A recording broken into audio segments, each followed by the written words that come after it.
What's up YouTube? I'm Vaughn and this is the Gear channel where we discuss collectibles, hobbies, competitive games from tabletop to video games, and today we are reviewing the Bandai's Digimon Adventure Plastic Model Kit Machinedramon.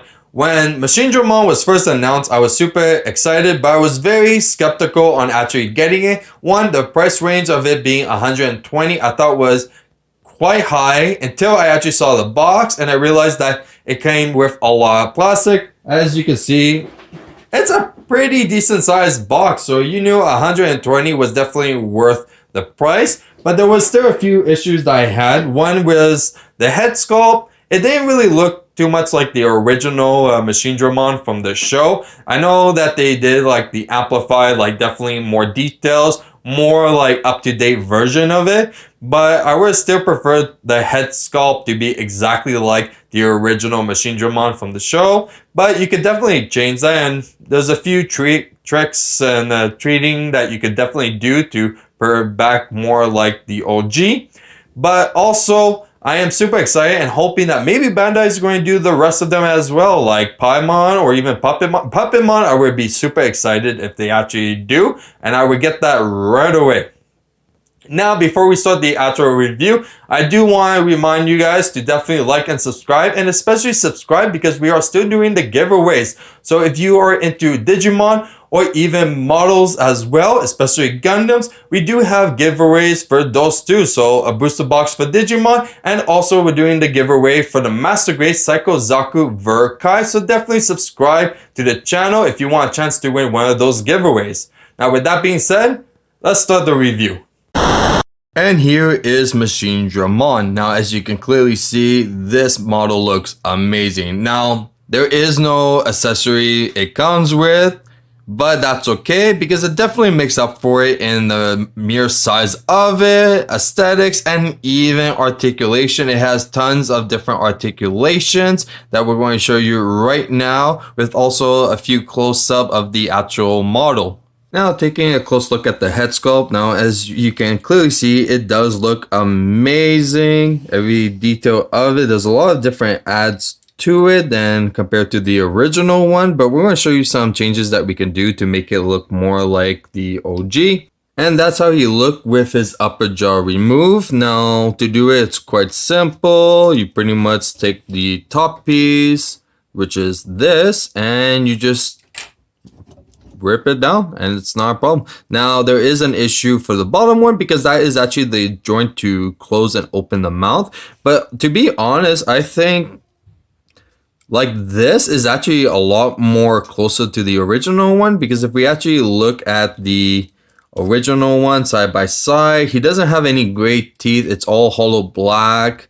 And I understand this is supposed to be an amplified version of Machinedramon, but I think I would have been just happy if they kept the exact same mold of it, but just added detail to it. So if we actually look over here, there's definitely a lot of details. So the head is probably the only thing I have that a bit of an issue with. But besides that, the actual body of him, if we actually look, it's quite like spot on and it's pretty cool. So we're going to put the head back and we're going to check some other articulation that we can do with this figure. So continuing with the head articulation, like I said, it only opens and closes, but the neck definitely can go all the way down, all the way up as well. And not really, well, it could definitely rotate if you actually want to, like this. So do some little angle shots maybe, but yeah. So there was actually a lot of articulation with the head and the neck. Now we're going to go into the torso over here. So it does have a few features, and that is that the chest actually opens up. So we're going to open both of them. And look at that. That's supposed to be the missiles. And we could just close these two up just like this. And perfect. Now you could definitely tilt side to side. You could definitely bend it as much as you want or lift up. So I'll just move this out of the way a bit. So there we go. So it definitely have a lot of posability just for the torso, and even for the shoulder over here, you could definitely do some out or inwards as well. Not much, but just a little. Then we're going to go with the blaster. So the blaster is pretty much going to go up and down. It doesn't really have any other functions than that. You could do side to side. It's on a ball joint. Not bad. The arms do have a lot of articulation. So if we actually check, we could know as a fact that they could go outwards like this. They could definitely turn 360. They all have a nice elbow band with, you can see that the wire definitely changes, which is very cool. And for their actual hands, there is actually a lot of different articulation for both of this. So this one, depending on the bend, you can actually turn it like this. But also each claw has its own joint. So you can actually display it however you want. There you go. Do something like this if you like. And if we get to the other one over here, so it does have this same gimmick for the elbow. And it does rotate a lot more. And also, these can open up. So we're going to open each one. And there you go. Looks pretty cool. Okay, now let's go. And yes, sadly, the joints over here does slide a bit because these are quite heavy, but it doesn't happen all the time. Usually if you're rotating it a lot or playing with it, then it would happen. But for display purposes, it won't happen at all. Like I left it in a pose, like outwards. It really won't. It's only if you're really rotating it a lot, then it starts sliding out a bit, and then that's when it weighs down and falls. Okay, so now if we go into over here, this pelvis with the tail. Now there is a wire, so you could actually do minimum articulation, but not much for the tail. But it is kind of cool. So if we actually take a closer look, if my camera would like to focus, there we go. So it's quite cool. Okay, so we're going to the legs. So we're going to move these arms out.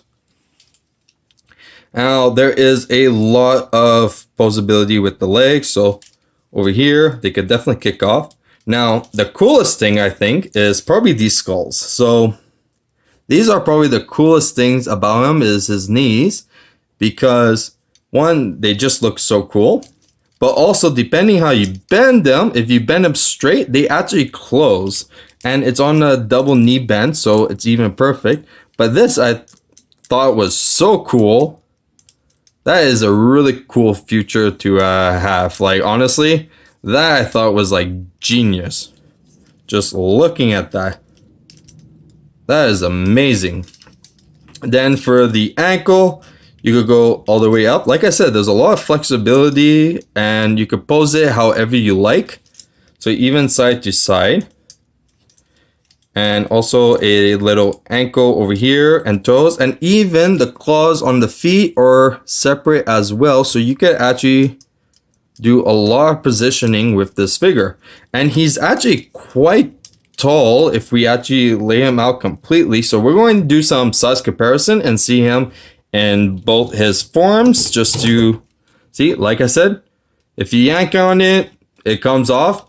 But if you leave it, it won't do anything. It's going to stay perfect just like this and not an issue. But definitely playing with it wise, the arms can easily come off just like that. But it's not the end of the world, honestly. But yeah, like I was saying, so with size comparison, we're going to see how he looks if full out standing or in the position that I had him displayed, how Machinedramon is usually standing. And here he is next to the hobby grade Reborn Gundam. Now we are sticking with Bandai products, but let's see how Machinedramon will look while standing. I'm not going to lie, Machinedramon standing straight kind of looks a bit weird, but you can clearly see that this is definitely a tall figure. Now let's see how he does compared to a Master Grade. And here he is next to the Master Grade EW Wing Gundam Custom Verkai. That's right. So this is actually going to be our next Gunpla that we're planning to review here on the channel. As soon as I'm done all the decal and the panel line, this is going to be our next review Gundam. Now, as you can see, there's clearly a size difference when it comes to Machinedramon, but it's not too drastic. Now let's see how he looks while he's standing. As you can see again, Machinedramon standing straight is quite tall, but let's see how he does versus a perfect grade. And finally, here he is next to the perfect grade Strike Freedom Gundam without his wings. Now let's see how Machinedramon does while standing straight. And here he is standing straight. Now, as you can clearly see, he might not be as tall as a perfect grade, but he is very close. Now, if you're just going by the head size, he is clearly taller than most master grades, but just a little bit short compared to a perfect grade. This is definitely a huge model. And that's it for our Bandai's Machinedramon. Now this model was amazing, and if you guys enjoyed today's video, you know what to do. Like and subscribe, and definitely hit that notification bell for when we review the Master Grade Wing Gundam Verkai.